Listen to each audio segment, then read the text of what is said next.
also in the Guinness Book of World Records, right? I am? Yeah. Aren't you in there in a category? I don't know. I think. Well, I read it. I think you're the oldest person ever to win a major race. Isn't that right? Paul Newman was America's golden boy, the blue-eyed heartthrob who seemed to have it all. With his stunning looks, incredible talent, and charitable heart, he appeared to be the perfect Hollywood gentleman. But behind that charming smile and those famous blue eyes was a man with very strong opinions about how things should be done. You're damn right I'm done. I'm gonna ask for a mistrial. I'm gonna request that you disqualify yourself from sitting on this case. I'm gonna take a transcript of the trial to the Judicial Conduct Board and ask that they impeach your ass. Newman was a perfectionist who believed in hard work, dedication, and doing things the right way. He had little patience for actors who he felt were lazy, fake, or riding on their looks instead of their talent. His strong moral compass and uncompromising standards sometimes put him at odds with other major stars of his era.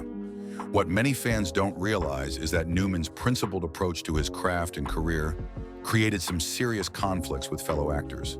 These weren't just minor disagreements or professional differences. These were deep personal tensions that affected relationships, collaborations, and entire film projects. The stories you're about to hear come from people who worked closely with these legendary actors during Hollywood's golden age. From heated arguments about acting methods to explosive confrontations at industry parties, these feuds reveal a side of Paul Newman that his fans rarely saw. Today, we're uncovering the truth about Paul Newman's most bitter rivalries. These are the 6 actors that Newman genuinely couldn't stand, and the surprising stories behind conflicts that show even America's sweetheart had his limits when it came to Hollywood politics and personalities. 6. Warren Beatty. In the 1960s and 70s, Warren Beatty and Paul Newman were both considered the most handsome and talented leading men in Hollywood. They were close in age, had similar looks, and were often competing for the same high-profile romantic roles that every actor wanted. But their similar career paths created a rivalry that went much deeper than professional competition. Newman felt that Beatty was more concerned with his image and fame than with the actual craft of acting. He believed Beatty spent too much time playing Hollywood games instead of focusing on becoming a better actor. The tension got worse when they both became interested in the same co-star during a film project in the early 1970s. The situation created awkward moments on set and made their professional relationship even more strained. Newman felt that Beatty was using his charm to manipulate situations, both personally and professionally. Newman was also frustrated by Beatty's success as a producer. While Newman was focused purely on acting, Beatty was building real power in Hollywood by producing his own films. Newman felt this gave Beatty unfair advantages in getting the best roles and working with the top directors.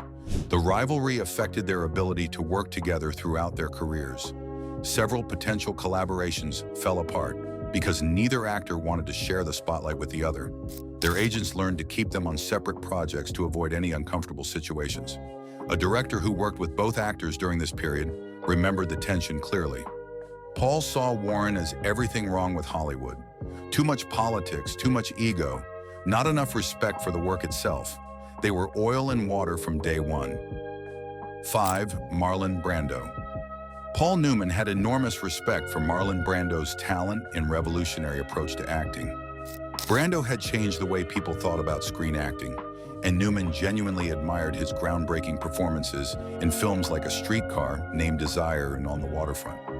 But admiration turned to frustration when Newman had to deal with Brando's unpredictable behavior and lack of professionalism. Newman was known for always being prepared, showing up on time, and treating every project with complete seriousness. Brando's casual attitude toward these basic professional standards drove Newman crazy. The breaking point came when they were both being considered for a major film project in the late 1960s.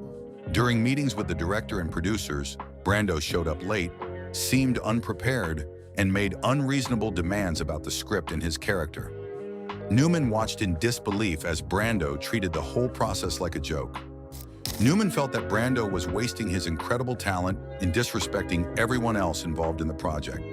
He believed that with great talent came great responsibility, and that Brando was failing to live up to his obligations as a serious actor. The project eventually fell apart, partly due to Brando's difficult behavior. Newman never forgot how Brando's attitude had ruined what could have been an amazing collaboration. He began to see Brando as a cautionary tale about what happened when talent wasn't matched with discipline and respect. A casting director who witnessed their interactions explained the situation perfectly. Paul expected everyone to match his level of commitment and professionalism. Marlon was brilliant, but he played by his own rules, and Paul just couldn't accept that kind of unpredictability. 4. Cary Grant. Cary Grant represented everything that Paul Newman thought was wrong with old Hollywood. Grant was smooth, polished, and seemed to glide through roles without ever breaking a sweat. Newman felt that Grant's performances were too artificial and calculated, lacking the emotional honesty that Newman believed great acting required. Newman came from a generation of actors who studied method acting and believed in finding real emotion for every scene. He looked at Grant's effortless charm and saw an actor who was just playing the same character over and over again.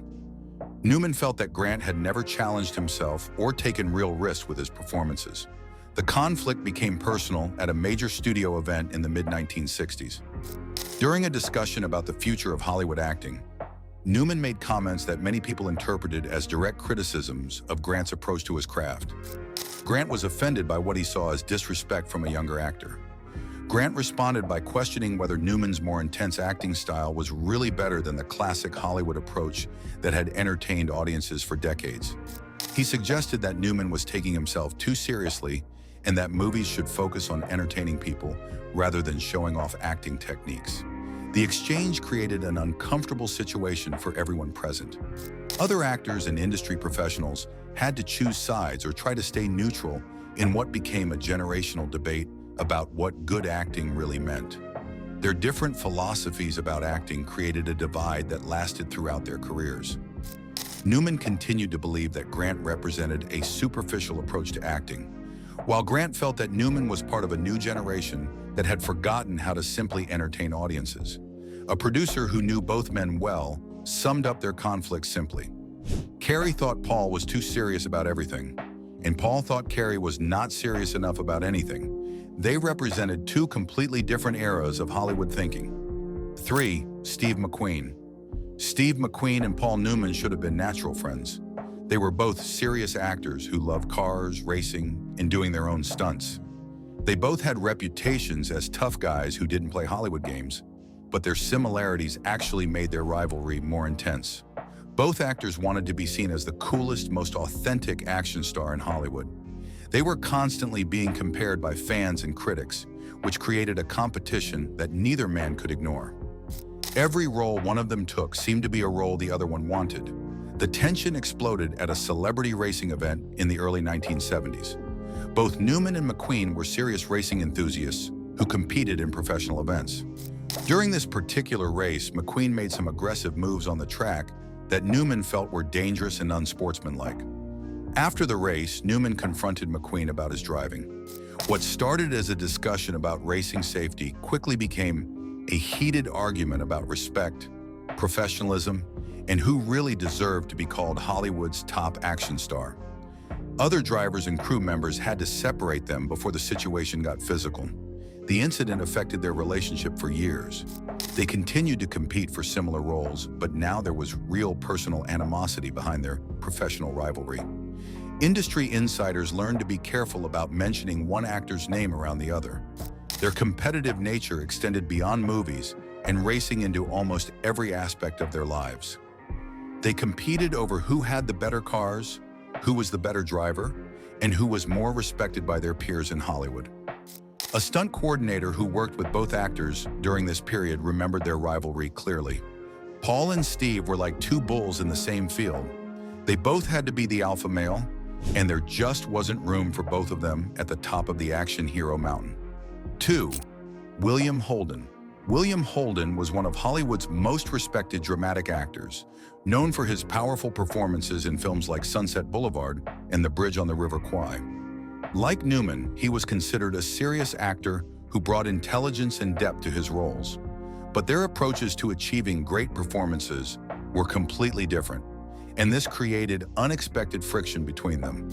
Holden believed in careful preparation and studying every aspect of his character before filming began. Newman preferred a more instinctive approach that allowed him to discover his character during the actual filming process. The conflict came to a head during discussions about a potential collaboration in the mid-1970s. During script meetings, Holden questioned whether Newman's more spontaneous acting style would work well with his own methodical approach. Newman felt that Holden was being condescending and treating him like an amateur. Newman believed that Holden's over-preparation was actually limiting his performances and making them feel too rehearsed. He felt that real emotion came from genuine moments of discovery, not from planning every gesture and line reading in advance. The disagreement became personal when Holden made comments to other industry professionals about Newman's work ethic and dedication to his craft. Newman was furious that Holden was questioning his professionalism behind his back instead of addressing their differences directly. Their philosophical differences about acting made it impossible for them to work together successfully. The potential collaboration fell apart, and both actors learned to avoid projects where they might have to work with each other. Number 1, Rock Hudson. Rock Hudson represented everything that Paul Newman disliked about the Hollywood studio system. Hudson was handsome, charming, and incredibly popular with audiences, but Newman felt that he was more of a manufactured movie star than a real actor. Newman knew that Hudson's entire public image had been carefully created by studio executives. His name, his background story, and even his romantic relationships were all designed to make him more marketable to audiences. Newman felt this kind of artificial image-making was dishonest and harmful to the craft of acting. The tension between them became obvious at a high-profile Hollywood party in the late 1960s. Newman had been drinking and decided to confront Hudson about what he saw as the phoniness of his entire career. He made loud comments about actors who succeeded based on their looks and studio connections rather than their talent. Hudson tried to defuse the situation by walking away, but Newman followed him and continued his verbal attack. Other party guests watched in shock as Newman accused Hudson of representing everything that was wrong with Hollywood's star system. The incident became gossip throughout the industry within hours. Both actors' representatives had to work hard to control the damage and prevent the story from reaching the press. The confrontation created lasting bad blood between them that affected their ability to attend the same industry events. Newman's dislike of Hudson went beyond personal feelings. He saw Hudson as a symbol of a Hollywood system that valued image over substance and marketing over genuine talent. He felt that Hudson's success made it harder for serious actors to get the recognition they deserved. An agent who represented several major stars during this period remembered the situation well. Paul saw Rock as everything he was fighting against in Hollywood: the fake image, the studio control, the focus on looks over talent. It was like Paul was attacking the whole system through Rock, and everyone knew it. Paul Newman's strong principles and perfectionist nature created conflicts that surprised many people who knew him as America's beloved blue-eyed actor.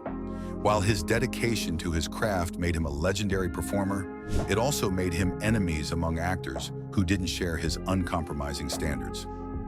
What other classic Hollywood rivalries would you like us to explore next? Subscribe and let us know in the comments, and don't miss our deep dive into the secret conflicts that shaped the golden age of movies.